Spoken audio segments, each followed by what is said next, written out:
আলহামদুলিল্লাহ রাব্বিল আলামিন ওয়াসসালাতু ওয়াসসালামু আলা নবিয়িনা মুহাম্মদ ওয়া আলিহি ওয়া সাহবিহি আজমাইন, আম্মা বা'দ। সম্মানিত দর্শক ভাই বোনেরা, আমাদের জীবনে অনেক সমস্যার মুখোমুখি আমরা হয়ে থাকি এবং সমস্যার সমাধানের জন্য কত না উপায়, কত না ব্যবস্থা আমরা গ্রহণ করে থাকি। সমাধানের জন্য কত দিকে আমরা ছুটোছুটি দৌড়দৌড়ি করে থাকি। প্রিয় বন্ধু, আল্লাহ সুবহানাহু ওয়া তাআলা আমাদের জীবনের প্রধান প্রধান যে সমস্যাগুলো আছে, যে সমস্যাগুলোকে আমরা আমাদের জীবনে প্রতিনিয়ত ফেস করে থাকি, এসব মৌলিক এবং প্রধান প্রধান সমস্যার সমাধান আল্লাহ সুবহানাহু ওয়া তাআলা রেখেছেন যেই আমলের মধ্যে, সেটিকে বলা হয় ইস্তেগফার। এবং শুধু সমস্যার সমাধান নয়, আল্লাহ সুবহানাহু ওয়া তাআলা আমাদেরকে অত্যন্ত আকর্ষণীয় কয়েকটি পুরস্কার দান করবেন যে আমলের মাধ্যমে, সেটি হলো ইস্তেগফার। সূরা নূহ যদি আমরা তেলাওয়াত করি দেখতে পাবো আল্লাহ সুবহানাহু ওয়া তাআলা আল্লাহর নবী নূহ আলাইহিস সালামের একটি বক্তব্য তিনি কোট করে বলছেন। নূহ আলাইহিস সালাম তার জাতিকে লক্ষ্য করে বলেছিলেন, ফাকুলতু ইস্তাগফিরু রাব্বাকুম ইন্নাহু কানা গাফফারা। অর্থাৎ আল্লাহর নবী নূহ আলাইহিস সালাম তার জাতিকে লক্ষ্য করে বলেছিলেন যে তোমরা ইস্তেগফার করো, তোমাদের রবের কাছে তোমরা ক্ষমা প্রার্থনা করো, মাপ চাও। তাতে কি হবে, কি লাভ হবে? নাম্বার 1, ইন্নাহু কানা গাফফারা, নিঃসন্দেহে তিনি ক্ষমাশীল, তোমাদেরকে ক্ষমা করবেন। প্রিয় বন্ধু, একজন মুমিনের জীবনে যত সমস্যা আছে তার মধ্যে সবচেয়ে বড় সমস্যা, সবচেয়ে বড় প্রধান সমস্যা হলো যে তিনি আল্লাহর কাছে অপরাধী হয়ে আছেন। আল্লাহর কাছে অপরাধী হয়ে থাকার কারণে তার দুনিয়ার জীবনে সুখ শান্তির কমতি এবং ঘাটতি তিনি অনুভব করবেন এবং আখিরাতের জীবনের অশান্তি তো রয়েই গেছে। অতএব এই প্রধান সমস্যা যেটি, সেটি আল্লাহ তাআলা দূর করবেন, অর্থাৎ আমরা ক্ষমা পেয়ে যাব। নাম্বার 2, আল্লাহ সুবহানাহু ওয়া তাআলা পরবর্তী আয়াতে নূহ আলাইহিস সালামের জাতিকে লক্ষ্য করে তার ইস্তেগফারের বিনিময়ে আল্লাহর পক্ষ থেকে ঘোষিত সেই পুরস্কার বা সমস্যার সমাধানের কথা আল্লাহ তাআলা বলেন। কি সেটা? সেটা হলো আল্লাহ সুবহানাহু ওয়া তাআলা বলেন যে ফাকুলতু ইস্তাগফিরু রাব্বাকুম ইন্নাহু কানা গাফফারা ইউরসিলিস সামাআ আলাইকুম মিদরারা। আল্লাহ সুবহানাহু ওয়া তাআলা ইস্তেগফার করলে কি হবে? অনাবৃষ্টির সমস্যা দূর করে দিবেন। আল্লাহ তাআলা রহমতের বৃষ্টি জনপদে বেশি বেশি নাজিল করবেন যদি তারা ইস্তেগফার করে। নাম্বার 3, ওয়ায়ুমদিদকুম বিআমওয়ালিন ওয়া বানিন। যাদের সম্পদের অভাব, দারিদ্রতা, আজ আমাদের অনেকেরই অর্থের অভাব, এটি বড় একটা সমস্যা জীবনের। প্রিয় বন্ধু, সেই সমস্যার সমাধান আল্লাহ সুবহানাহু ওয়া তাআলা রেখেছেন ইস্তেগফারের মধ্যে। আমরা যদি ইস্তেগফার করি, আল্লাহ তাআলা বলেন ওয়ায়ুমদিদকুম বিআমওয়াল, শুধু সম্পদ দিবেন না, এমন সম্পদ দিবেন যেটি আমাদেরকে শক্তিশালী করে, যেটি আমাদেরকে সমৃদ্ধ করে, যেটি আমাদেরকে আমাদের হাতকে মজবুত করে, অর্থাৎ কাজের সম্পদ, বরকতের সম্পদ আল্লাহ তাআলা দান করবেন। ওয়া বানিন, অনেকেরই সন্তানহীনতার সমস্যা আছে, সম্পদ আছে কিন্তু সন্তান নাই। আল্লাহ সুবহানাহু ওয়া তাআলা সন্তানহীনতার সমস্যা দূর করে দিবেন। নিঃসন্তান থাকার যে সমস্যা, সেটি আল্লাহ তাআলা দূর করবেন ইস্তেগফারের মাধ্যমে। অতএব যদি কেউ ইস্তেগফার করে, আল্লাহ তাআলা তাকে সন্তান দান করবেন।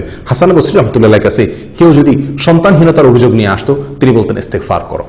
আমাদের আজকাল সন্তান না হলে আমরা কত আমল খুঁজে বেড়াই, আমল হাতের কাছেই রয়ে গেছে, সেটা হলো আপনি ইস্তেগফার করেন। শুধু সন্তান নয়, আল্লাহ তাআলা এমন সন্তান দিবেন যে সন্তান আপনাকে শক্তিশালী করবে। আল্লাহ বলেন ওয়ায়ুমদিদকুম বিআমওয়াল ওয়া বানিন, আল্লাহ তাআলা সম্পদ এবং সন্তান দিয়ে তোমাদেরকে শক্তিশালী করবেন, সমৃদ্ধ করবেন, সহযোগিতা করবেন, সাহায্য করবেন।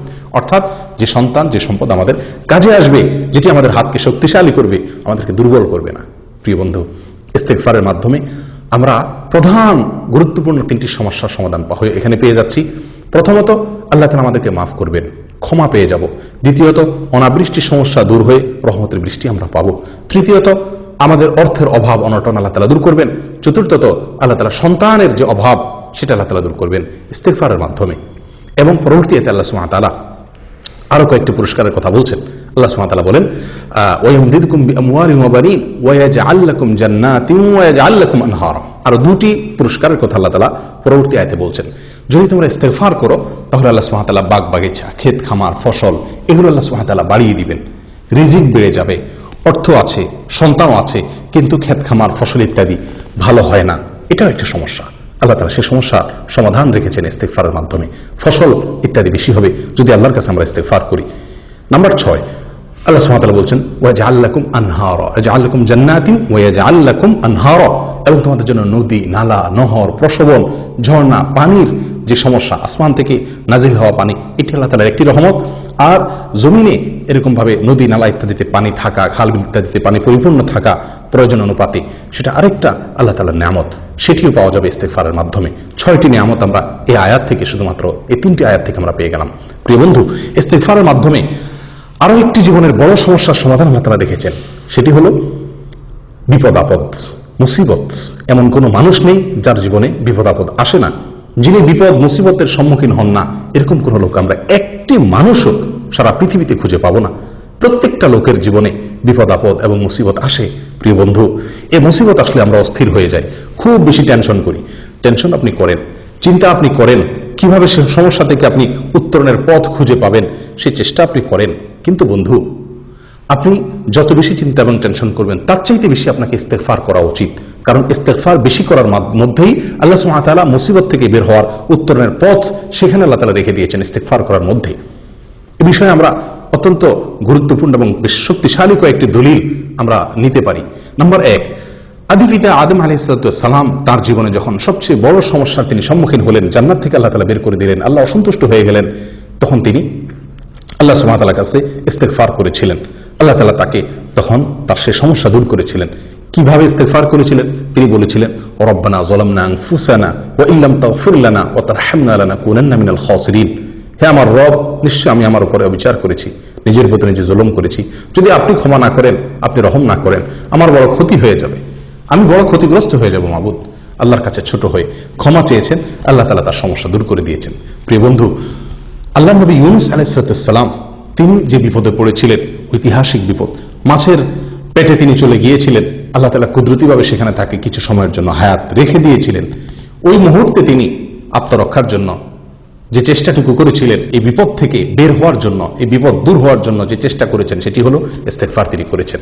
তিনি আল্লাহর কাছে যে দোয়ার মাধ্যমে সাহায্য প্রার্থনা করেছিলেন, যে দোয়াটি পাঠ করেছিলেন, সেখানে আল্লাহর কাছে বড় বেশি ভালো লেগেছে। আল্লাহ তাআলা সেটা কোরআনে উল্লেখ করেছেন। কি দোয়া করেছিলেন? তিনি বলেছিলেন, লা ইলাহা ইল্লা আনত সুবহানাকা ইন্নী কুনতু মিনাজ জালিমিন, যেটাকে দোয়া ইউনূস হিসেবে আমরা জানি। অর্থাৎ আল্লাহ, আপনি ছাড়া কোনো মাবুদ নাই, আপনি পবিত্র, নিশ্চয়ই আমি অপরাধী, আমি জালেম। আল্লাহর কাছে নিজের দোষের কথা স্বীকার করে ক্ষমা চাওয়া, প্রিয় বন্ধু, এটা আমাদের জীবনের বড় বড় সমস্যাকে দূর করে দেয়। নূহ আলাইহিস সালামকে আল্লাহ তাআলা সমস্যা থেকে তাকে উত্তরণের পথ বের করে দিয়েছিলেন এই ইস্তেগফারের মাধ্যমে। আদম আলাইহিস সালামকে আল্লাহ সুবহানাহু ওয়া তাআলা তার বিপদ দূর করে দিয়েছিলেন এই ইস্তেগফারের মাধ্যমে। আমাদের নবী সাল্লাল্লাহু আলাইহি সাল্লাম বলেছিলেন, কালিমাতু আখি জিন্নুন, আমার ভাই জিন্নুনের যে বাক্য, লা ইলাহা ইল্লা আনতা সুবহানাকা ইন্নী কুনতু মিনাজ জালিমিন, এটাকে তোমরা আঁকড়ে ধরো, বলো, তাহলে কি হবে? আল্লাহ তাআলা তোমাদের বিপদ আপদ দূর করে দিবেন। প্রিয় বন্ধু, কোরআনে কারিমে এই আয়াতটি, এই দোয়াটি, ইউনূস আলাইহিস সালামের এই দোয়াটি উল্লেখ করার পর আল্লাহ সুবহানাহু ওয়া তাআলা বলেন, ওয়া কাযালিকা নুনজিল মুমিনিন, আমি যেভাবে এই দোয়ার মাধ্যমে, ইস্তেগফারের মাধ্যমে আমার নবী ইউনূসকে বিপদ থেকে আমি মুক্ত করেছিলাম, ঠিক একইভাবে, একই পদ্ধতিতে আমি ইমানদারদেরকেও এই সমস্যা থেকে আমি বের হওয়ার, যে কোনো বিপদাপদ থেকে বের হওয়ার পথ দেখাবো এই দোয়ার মাধ্যমে, অর্থাৎ ইস্তেগফারের মাধ্যমে। প্রিয় বন্ধু, এছাড়াও নবী সাল্লাল্লাহু আলাইহি ওয়াসাল্লামের একটি বিখ্যাত হাদিস আছে, যে হাদিসের সনদ বা তার সূত্র নিয়ে মুহাদ্দিসিন ইকরামের অনেকেই প্রশ্ন তুলেছেন, কিন্তু তার যে মর্ম, সেটা যে বিশুদ্ধ, এটা নিয়ে কারোর কোনো সন্দেহ নেই। হাদিসটি হলো, মান লাজিমাল ইস্তেগফার, যে ব্যক্তি ইস্তেগফারকে আঁকড়ে ধরবে, সব সময় ইস্তেগফার পড়বে, শুধু এক দুবার পড়বে তা নয়, এটাকে আঁকড়ে ধরবে, পড়তেই থাকবে। অন্য বর্ণনা আছে, মান কাসসারাল ইস্তেগফার, যে ব্যক্তি বেশি বেশি ইস্তেগফার করবে, আল্লাহ সুবহানাহু ওয়া তাআলা তাকে কি দিবেন? আল্লাহ সুবহানাহু ওয়া তাআলা তাকে জাআলাল্লাহু লাহু মিন কুল্লি হাম্মিন ফারাজা, যেই কোনো মুসিবত বিপদ থেকে আল্লাহ তাআলা তাকে সমাধানের পথ দেখাবেন, সমাধানের পথ সে পাবে। অমিন কুল্লি যিকিন মাখরাজা, যে কোনো সংকীর্ণতায়, কুণ্ঠাসময় পরিস্থিতি তিনি পড়ে গেলে আল্লাহ সুবহানাহু ওয়া তাআলা তার জন্য বের হওয়ার, উত্তরণের পথ তাকে আবিষ্কার করে দিবেন কুদরতিভাবে, যদি সে ইস্তেগফারকে কন্টিনিউ করে। প্রিয় বন্ধু, তাহলে বুঝতে পারলাম নূহ আলাইহিস সালামের ঘটনা থেকে, আদম আলাইহিস সালামের ঘটনা থেকে, নবী সাল্লাল্লাহু আলাইহি ওয়াসাল্লামের হাদিস থেকে, এবং আরো এই জাতীয় বহু বর্ণনা আছে যেগুলোর খোলাসা এই, যে আমরা যদি ইস্তেগফারকে নিয়মিত করি, ইস্তেগফারকে যদি আমরা আমাদের জীবনের অংশ বানিয়ে নিই, আমরা সবসময় মুখে অবসর সময়ে যখনই সুযোগ পাবো ইস্তেগফার করতে থাকবো, তখনই কি হবে? আমরা, আল্লাহ সুবহানাহু ওয়া তাআলা আমাদেরকে বিপদ থেকে দূর করবেন। আপনি কোনো মুসিবতে পড়ে গেছেন, কোনো বিপদে পড়ে গেছেন, প্রিয় বন্ধু, সর্বপ্রথম যে কাজটি করা দরকার, ইস্তেগফার শুরু করা দরকার। ইস্তেগফার করতে থাকুন, ইস্তেগফার করতে থাকুন, ইনশাআল্লাহ আল্লাহ তাআলা আপনাকে বিপদ থেকে বের হওয়ার একটা পথ দেখিয়ে দিবেন। প্রিয় বন্ধু, এটি একটি বিরাট বড় একটা সমস্যার সমাধান, জীবনের যে কোনো বিপদের সমাধান রয়ে গেছে ইস্তেগফারের মধ্যে। 7 নম্বর চলে গেল। 8 নম্বর হলো, আল্লাহ তাআলার আযাব এবং গজব আমাদের উপরে আসবে না যদি আমরা ইস্তেগফার করি। ইস্তেগফারের মাধ্যমে আল্লাহ সুবহানাহু ওয়া তাআলা তার বান্দাদেরকে আসমানি যে আযাব, আসমানি যে গজব, সেই গজব থেকে আল্লাহ সুবহানাহু ওয়া তাআলা রক্ষা করে থাকেন। আল্লাহ সুবহানাহু ওয়া তাআলা বলেন, মা কানাল্লাহু লিউআযিবাহুম ওয়া আনতা ফীহিম, হে রাসূল আপনি যদি তাদের মাঝে অবস্থান করেন তাহলে আমি সেখানে আযাব পাঠাবো না। আল্লাহ তাআলা কোনো নবী উপস্থিত থাকলে সেখানে আল্লাহর গজব বা আযাব পাঠান না। লূত আলাইহিস সালামের জাতির উপর আল্লাহর আযাব এসেছিল, আল্লাহ তাআলা তার আগে তাকে সরিয়ে নিয়েছিলেন। এরকম ভাবে নূহ আলাইহিস সালামের উপর আল্লাহর আযাব এসেছিল জাতির উপরে, আল্লাহ তাআলা তার আগে নূহ আলাইহিস সালামকে কিস্তিতে উঠায় তাকে রক্ষা করেছিলেন। ঠিক একইভাবে আয়াতে আল্লাহ সুবহানাহু ওয়া তাআলা বলছেন, হে রাসূল আপনার থাকা অবস্থাতে আমি সেখানে আমার আযাব প্রেরণ করব না, অর্থাৎ নিরাপত্তা তারা অর্জন করবে যদি আপনি সেখানে থাকেন। অর্থাৎ নবী সাল্লাল্লাহু আলাইহি সাল্লামের উপস্থিতি এটা নিরাপত্তার একটি কারণ। প্রিয় বন্ধু, আমরা সকলে জানি আজ আমাদের মাঝে নবী সাল্লাল্লাহু আলাইহি সাল্লাম নেই, অতএব নিরাপত্তার এই কারণটি আমাদের মাঝে নেই। অতএব এই উপায়ের মাধ্যমে আমরা আল্লাহ সুবহানাহু ওয়া তাআলার গজব বা আযাব থেকে নিরাপত্তা লাভ করার সুযোগটা আর এখন নেই। কিন্তু আয়াতের পরের অংশ আমাদের জন্য শুভ সংবাদ বহন করছে, সেটি হলো আল্লাহ সুবহানাহু ওয়া তাআলা বলেন, ওয়া মা কানা আল্লাহু মুআযযিবাহুম ওয়া হুম ইস্তাগফিরুন, আর যদি তারা ইস্তেগফার করে, কোন জাতি কোন সম্প্রদায়ের লোকরা যদি ইস্তেগফারে মশগুল থাকে, ইস্তেগফারে লিপ্ত থাকে, তবুও আল্লাহ সুবহানাহু ওয়া তাআলা তাদের উপরে আল্লাহর আযাব এবং গজব নাজিল করবেন না। প্রিয় বন্ধু, আল্লাহর আযাব গজব থেকে নিরাপত্তা লাভ করার দ্বিতীয় যে উপায়টি সেটি এখনো আছে, সেটি ভ্যালিড আছে, সেটি হলো ইস্তেগফার করা। ইস্তেগফার করলে আল্লাহর আযাব এবং গজব থেকে আমরা নিরাপদ থাকতে পারবো। প্রিয় বন্ধু, 8টি বড় বড় সমস্যার সমাধান আল্লাহ সুবহানাহু ওয়া তাআলা রেখেছেন এই ইস্তেগফারের মাধ্যমে। 9 নম্বর হলো একটি সারপ্রাইজ পুরস্কার। একটি সারপ্রাইজ পুরস্কার আল্লাহ সুবহানাহু ওয়া তাআলা আমাদেরকে দিবেন ইস্তেগফারের মাধ্যমে। সেটি হলো এমন ভাবে আল্লাহ সুবহানাহু ওয়া তাআলা রিজিক দিবেন যে যেখান থেকে রিজিক এসে আমাদেরকে রীতিমতো সারপ্রাইজড করে দিবে, যে রিজিক আমাদেরকে এরকম ভাবে চমকায় দিবে, এরকম রিজিক আল্লাহ সুবহানাহু ওয়া তাআলা দিবেন। কল্পনাতীত উৎস থেকে আল্লাহ তাআলা আমাদেরকে রিজিক দিবেন। এই জন্য হাদিসের যে হাদিসটি একটু আগে বলছিলাম তার শেষ অংশ হলো এরকম, ওয়া রাযাকাহু মিন হাইসু লা ইয়াহতাসিব, যে ব্যক্তি সবসময় ইস্তেগফার করবে আল্লাহ তাআলা তাকে এমন জায়গা থেকে রিজিক দিবেন যে সে কল্পনাও করছে না। প্রিয় বন্ধু, আর কি চাই?